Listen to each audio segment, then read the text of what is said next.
Mesdames, Mesdemoiselles et Messieurs, bonsoir à toutes et à tous. Vous êtes encore une fois les bienvenus ici sur la tribune d'éveil des consciences. À la une de l'actualité internationale, l'OTAN doit être prête à livrer un conflit sans merci simultanément sur deux fronts, le front chinois et le front russe. Voici l'annonce qui a été faite par le commandant du commandement des forces armées américaines en Europe, en abrégé UCOM. C'est le commandant du commandement des forces des États-Unis en Europe. C'est-à-dire toutes les forces américaines qui sont sur le territoire européen sont dirigées par ce commandant. Oui. Et c'est lui qui dit que l'OTAN doit être prête à affronter deux fronts simultanément. Un front contre la Chine, un front contre la Russie. Et ça, contrairement au sondage qui avait été mené et qui annonçait l'année 2029 ou 2030 comme période cruciale du démarrage du conflit, cette fois-ci, le commandant annonce que ça devra être pour 2027. Ça veut dire que les choses sont en train de s'accélérer. Alors, mesdames, mesdemoiselles et messieurs, dans le cadre de cette vidéoconférence, c'est bien sûr de cette actualité que nous allons parler.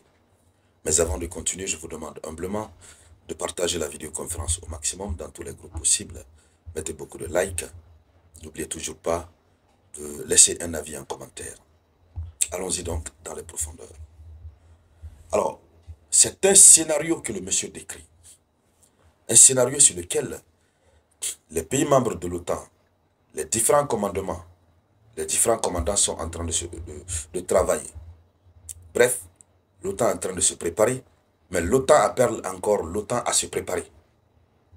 Alors, l'OTAN se trouve face à un scénario de conflit multifront. Et donc, la déclaration a été faite par ce général qu'on appelle Greenwich, le général Greenwich Alexis G. Alors, il a fait cette déclaration lors du symposium Landero à Wiesbaden en Allemagne. Il a fait cette déclaration le 17 juillet 2025. Ce général Greenwich Alexis, c'est le nouveau commandant du commandement des forces des États-Unis en Europe, EUCOM. Donc, il vient nouvellement d'arriver. Mais il est plus que jamais déterminé. On se demande d'ailleurs, est-ce que ce n'est pas en tenant compte de sa capacité de faire accélérer les choses qu'il est venu remplacer l'ancien qui était là? Parce que dès qu'il est venu, pendant que les anciens, ou l'ancien parlait de 2029, en tout cas l'ancien avec les Européens, ils ont toujours parlé de la fourchette de 2029-2030 comme démarrage des hostilités, notamment entre la Russie et l'OTAN. Mais cette fois-ci, il vient ajouter la Chine. Et puis, il rapproche la date, 2027.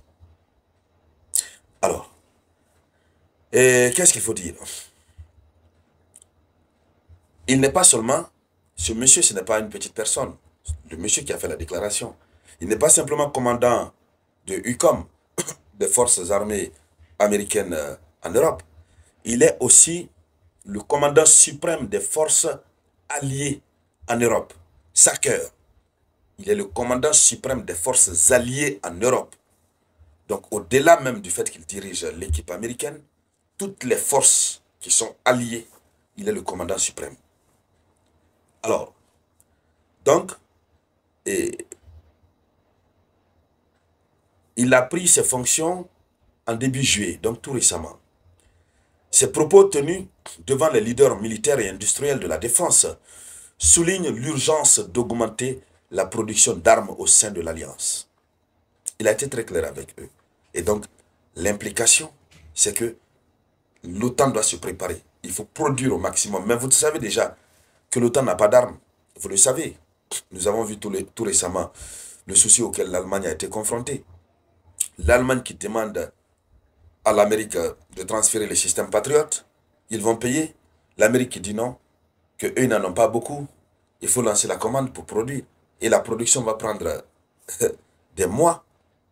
Donc, l'OTAN n'a pas d'armement. Ils ont presque tout envoyé en Ukraine. Et je crois que c'est l'une des rares guerres qui a dépouillé vraiment, réellement l'OTAN. Alors, allons-y un peu plus loin dans les profondeurs, mesdames, mesdemoiselles et messieurs. Ce qu'il faut dire, c'est que ils considèrent déjà les menaces de la Russie. Ils considèrent la Russie comme une menace. Ils considèrent la Chine comme une menace. Donc, la Chine et la Russie sont des menaces interconnectées, selon lui.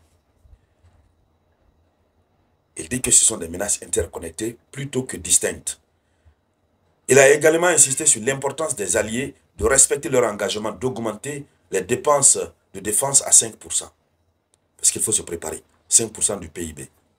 Alors, il dit qu'il faut augmenter, que les alliés doivent respecter leur engagement de faire passer les dépenses de défense militaire à 5% et de diriger ces versements vers les bonnes priorités militaires. Oui. Il ne s'agit pas simplement de payer, mais il faut l'orienter vers les bonnes priorités militaires.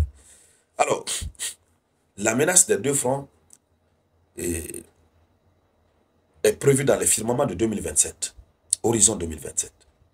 Donc le concept d'un conflit, selon les informations que nous recevons, le concept d'un conflit en Ukraine et dans le Pacifique, puisque le Pacifique, on a Taïwan, on a la Chine. Donc le concept d'un conflit simultané en Europe et dans le Pacifique est de plus en plus discuté dans les cercles de planification de la défense. Dans la plupart des cercles de planification de défense, ils parlent de concept de conflit simultané.